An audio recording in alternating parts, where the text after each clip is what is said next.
Okay, I will say this for somebody. I had a problem with my biological father. Okay? I had a problem with my biological father. He was nowhere around. My mom adopted me when I was 3. My brother was 5. My other brother was 7. We were adopted. I'm helping somebody. I'm telling you this.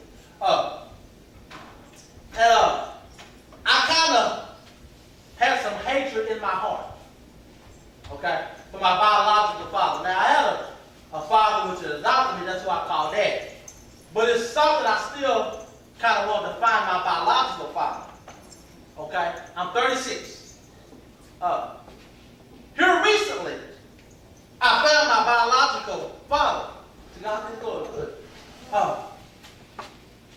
And we even had a reunion. Okay, after 30 some odd years, but I was still not satisfied. Okay, because it's been 36 years. Check this out. So at that time when I talked to him, I met him and I was like, okay, cool, whatever. You know, I love you. I don't want to hear all that. Still, now this has been since I've been saved and preaching, like a few years, just a few months ago. Hello. But anyway, he called me. I was at work. He called me. I'm like, oh man, you know how you get this number? I mean, I'm happy and stuff. I was just wondering, you know. And we talked and whatever. And so for Thanksgiving, past Thanksgiving, we went down and we met everybody. Cool. It was a good reunion. And so I said for Father's Day, this was going to be my first Father's Day with my biological father, right? So that was in November. So I was excited about June. Because that was going to be my first time being with my biological father. And after all the hurt and stuff, I'm like, okay, I'm going to give this thing a chance. But it comes around in June, my biological father was nowhere around. Nowhere to be found. And so you can imagine how excited I am, you know, and then say, he's nowhere around. I'm like, dang, again? I said, after 36 years, here we go, and you still not around, huh? Disappointed. I was to the point, don't say nothing to me, dude. Don't say nothing to me. Man, gone. I was contemplating in my mind when I see him, I'm going to bust him right there in the mouth. Now I said, that's for all the pain that you caused me. And I told her, I said, Renisha, baby, I don't want to talk to him. She said, you can't be like that. Because you still got the love in spite of it. So I talked to him and I said, Dad, you know what? In spite of, I still love you. You hurt me, but I still love you. You hadn't been around a while, but I still love you. So yeah, we're gonna kick it later. Sometime down the road. Pray for it. But I love you. And I'm saying this, y'all, even at 36, I experienced a lot of hurt. So I can imagine you as young people. And some of us have this outer core that we so tight, we so voodoo, we don't hurt, we don't let nobody bother us. That's a lie. You say words don't affect you. They can and they will hurt. And they will affect you.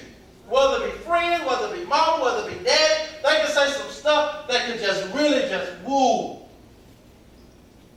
And you go every day and you think you've dealt with a situation or a problem and you really haven't dealt with it. Until it come up again and then boom, you feel yourself hurt all over again. So that means you haven't dealt with it. And I said that to say that there are some things with our young people that's going crazy with our young people. We have sex, pregnancy, all this stuff is on the rise. I don't mind talking about it. I'll talk about it because it's a real issue. It's real. The same word the young lady was talking about the statistics. Crystal, that was you, wasn't it? I used to keep up with the statistics. You know, it was like, in America, it was like 1,500 to 2,000 unwed mothers. Daily in America. Abortions like crazy. It's on the rise, young people. Committing suicide. Suicide is really running rapid. The enemy wants you to get you isolated, get you by yourself and make you think, I've been off dead. Don't nobody love me. That's a lie today. Because you are loved. It's not that bad. I'm just dealing with what I'm talking about, okay? Suicide is really running rapid. Really. And that's the trick of the enemy. To give you that thought, can we just be open and real and honest? Okay? Anybody ever had that thought? Yeah.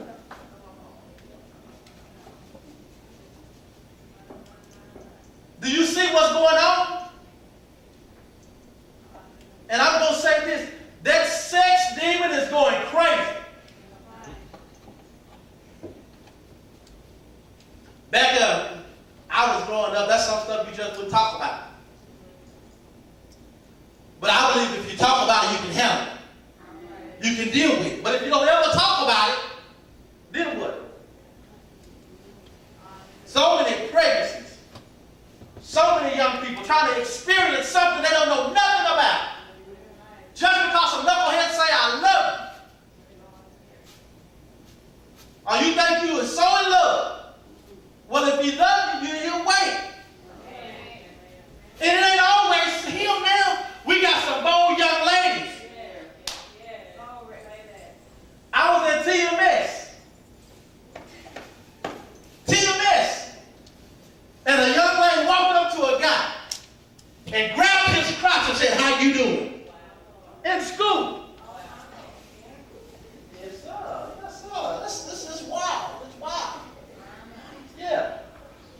And they said, how you doing? And they said, like, it's normal. So young people, I want you to be examples.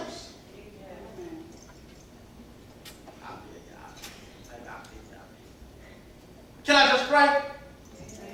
Everybody stand. Everybody stand. I don't want you to be focused on nothing else. On nothing else right now, really.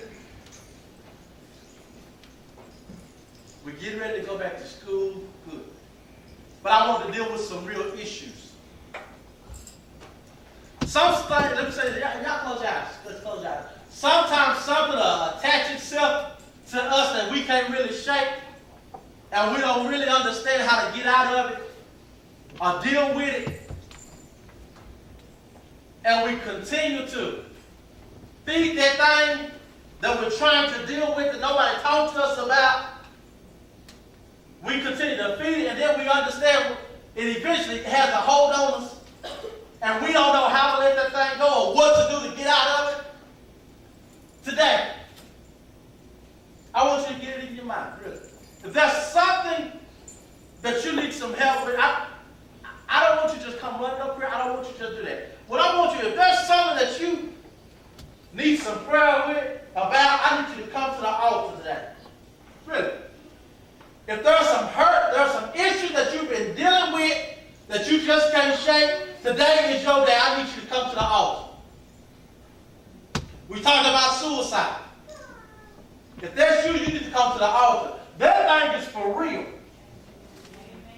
That thing is for real. That spirit is for real. And I know it's in the house. I know it's in the house. I will give you an opportunity. With your eyes closed, I need you to come to the altar. If there's something that you need from the Lord, I need you to come to the altar now. If there's something you just hurt, I need you to come to the altar. Because we deal with some hurt young people. We are. I ain't going to pop and I ain't going to cry. You know who you are. Right now, we don't have time to be ashamed. We're trying to be real with ourselves.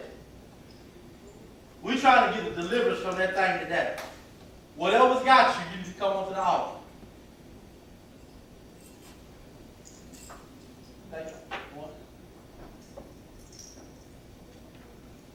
If it's you, thank you, baby. Thank you.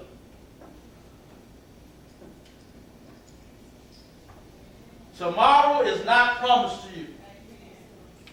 You don't never know what could happen to you. 1 minute you're breathing, the next minute you don't have to be breathing.